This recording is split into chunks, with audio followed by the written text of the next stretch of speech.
Selamat pagi anak-anak. Selamat pagi, Bu. Baiklah, hari ini kita akan belajar mengenai Bhinneka Tunggal Ika. Tahukah kamu? Bangsa Indonesia merupakan bangsa majemuk yang terdiri dari berbagai suku bangsa, agama, dan bahasa. Kemajemukan yang terjalin dalam satu ikatan bangsa Indonesia, yakni sebagai sebuah kesatuan yang utuh dan berdaulat.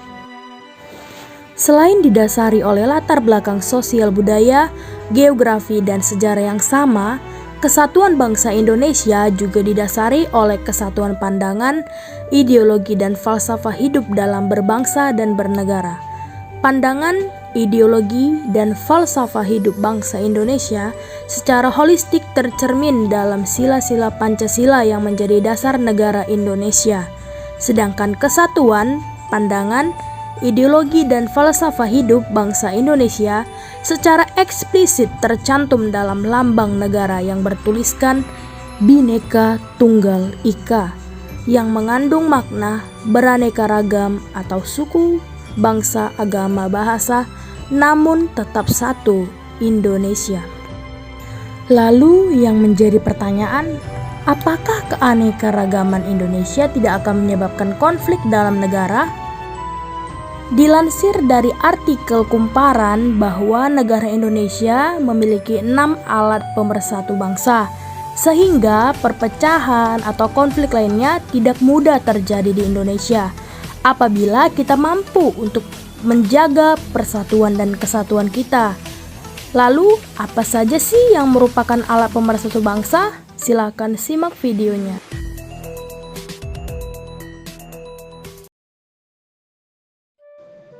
Pancasila sebagai dasar negara Indonesia menjadi salah satu alat pemersatu bangsa. Hal tersebut karena Pancasila mengandung ideologi persatuan di dalamnya. Nilai-nilai leluhur dalam Pancasila mencerminkan persatuan dan kesatuan bangsa kita. Melalui musyawarah anggota Badan Penyelidik Usaha-usaha Persiapan Kemerdekaan Indonesia atau yang disingkat menjadi BPUPKI yang dirumuskan pada 1 Juni 1945. Kemudian bendera merah putih sebagai bendera kebangsaan. Sejak kecil hingga dewasa, kita selalu menyaksikan pengibaran sang saka merah putih. Bendera merah putih merupakan sebuah simbol perjuangan dan kemerdekaan bangsa Indonesia. Pernyataan bendera merah putih sebagai bendera kebangsaan ini juga tertulis dalam pasal 35 Undang-Undang Dasar 1945. Warna merah pada bendera melambangkan keberanian dalam melawan penjajahan, sedangkan warna putih berarti kesucian hati bangsa dalam memperjuangkan kemerdekaan Indonesia. Kemudian, adapun alat pemersatu bangsa kita selanjutnya yaitu semboyan Bhinneka Tunggal Ika. Pasal 36A Undang-Undang Dasar 1945 telah menyatakan bahwa lambang negara Indonesia adalah burung garuda dengan semboyan Bhinneka Tunggal Ika. Semboyan ini berarti walaupun kita berbeda-beda tetapi tetap satu. Perbedaan ini membantu masyarakat untuk belajar menghargai dan menerima bahwa tidak ada manusia yang sama dan seragam. Semuanya memiliki perbedaan tersendiri. Jadi begitu ya adik-adik. Kemudian bahasa Indonesia sebagai bahasa nasional dan bahasa persatuan. Terdapat 3 ikrar Sumpah Pemuda pada 28 Oktober 1928, yaitu bertumpah darah satu, tanah Indonesia, berbangsa satu, bangsa Indonesia, dan berbahasa satu, bahasa Indonesia. Ikrar ketiga itu menetapkan bahwa bahasa Indonesia yang digunakan saat ini sebagai bahasa persatuan kita. Kemudian, bahasa Indonesia sebagai bahasa pemersatu juga telah disahkan di dalam pasal 36 Undang-Undang Dasar 1945 pada 18 Agustus 1945. Alat pemersatu bangsa kita selanjutnya, lambang negara burung garuda. sebagai lambang negara, burung Garuda menggambarkan kekuatan bangsa. Selain itu, warna emas menyimbolkan kemuliaan bangsa. Sedangkan perisai di tengah melambangkan pertahanan bangsa Indonesia. Yang terakhir adik-adik, lagu kebangsaan Indonesia Raya yang merupakan alat pemersatu bangsa. Indonesia Raya merupakan lagu kebangsaan negara Indonesia yang diciptakan oleh W.R. Supratman pada 1924. Lagu ini pertama kali dinyanyikan pada Hari Sumpah Pemuda pada tanggal 28 Oktober 1928. Pada Hari Kemerdekaan Indonesia 17 Agustus 1945, lagu Indonesia Raya ditetapkan sebagai lagu kebangsaan Indonesia.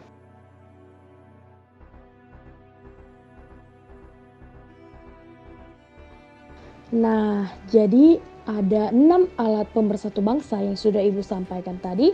Apakah semuanya sudah paham?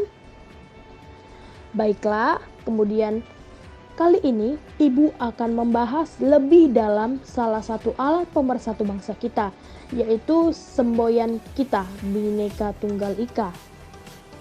Bhinneka Tunggal Ika itu adalah semboyan negara kita, Negara Kesatuan Republik Indonesia atau yang disingkat dengan NKRI, yang dirumuskan oleh para pendiri bangsa kita.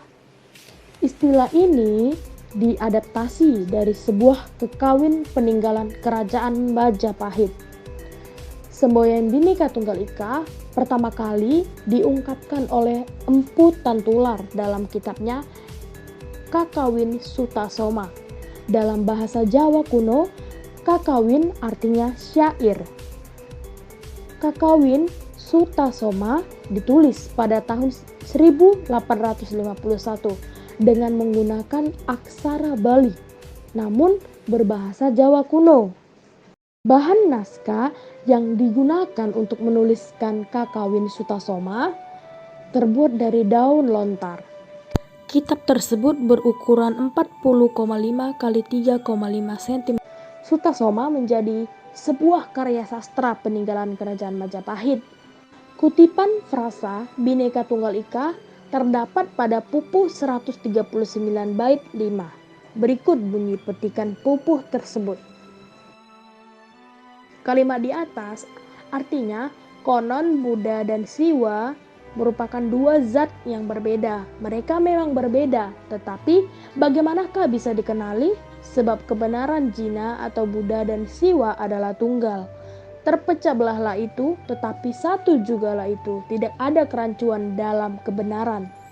Empu Tantular juga mengajarkan makna toleransi antar umat beragama dan dianut oleh pemeluk agama Hindu dan Buddha.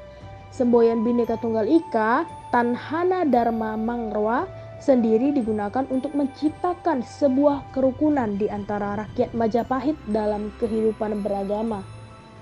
Menurut Peraturan Pemerintah Republik Indonesia Nomor 66 Tahun 1951 tentang Lambang Negara, Bhinneka Tunggal Ika ditulis dengan huruf Latin dalam bahasa Jawa kuno, tepat di bawah lambang negara. Sebagaimana bunyi pasal 5 sebagai berikut.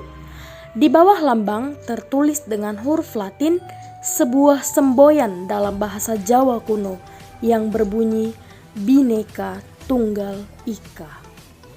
Jadi, adik-adik, semboyan Bhinneka Tunggal Ika pertama kali diungkapkan oleh Empu Tantular dalam sebuah buku berjudul Kakawin Sutasoma. Lalu, bagaimanakah peran Bhinneka Tunggal Ika dalam meningkatkan persatuan dan kesatuan? Nah, jadi adik-adik, Bhinneka Tunggal Ika itu merupakan sebuah semboyan yang membantu untuk mengatur kehidupan warga Indonesia yang beragam. Negara Indonesia sangat beragam, sehingga dengan adanya keanekaragaman itu tidak memunculkan sebuah konflik, melainkan terciptanya kehidupan harmonis, damai, tentram, dan tanpa perpecahan. Kemudian, Bhinneka Tunggal Ika menjadi sebuah landasan masyarakat Indonesia dalam bersama-sama membangun bangsa dan mencapai tujuan nasional bangsa. Bhinneka Tunggal Ika juga sebagai acuan atau rambu-rambu dalam membuat peraturan. Misalnya nih di sekolah, para pengurus atau komite sekolah tidak boleh melakukan tindakan membeda-bedakan agama, suku, dan ras para siswanya. Bhinneka Tunggal Ika juga menjadi sebuah rambu atau acuan dalam pergaulan. Artinya, kita harus bisa bergaul dengan siapa saja tanpa membedakan agama, suku, dan ras sesama kita. Dan yang terakhir, Bhinneka Tunggal Ika menjadi penentu kebijakan peraturan negara. Artinya, peraturan di negara Indonesia harus berlandaskan kepada Bhinneka Tunggal Ika, sehingga tidak merugikan suku, budaya, dan agama tertentu. Baiklah, sekian pembelajaran kita pada hari ini. Harapan Ibu kalian dapat memahami apa saja yang sudah Ibu jelaskan. Sampai ketemu pada pertemuan berikutnya. Selamat pagi.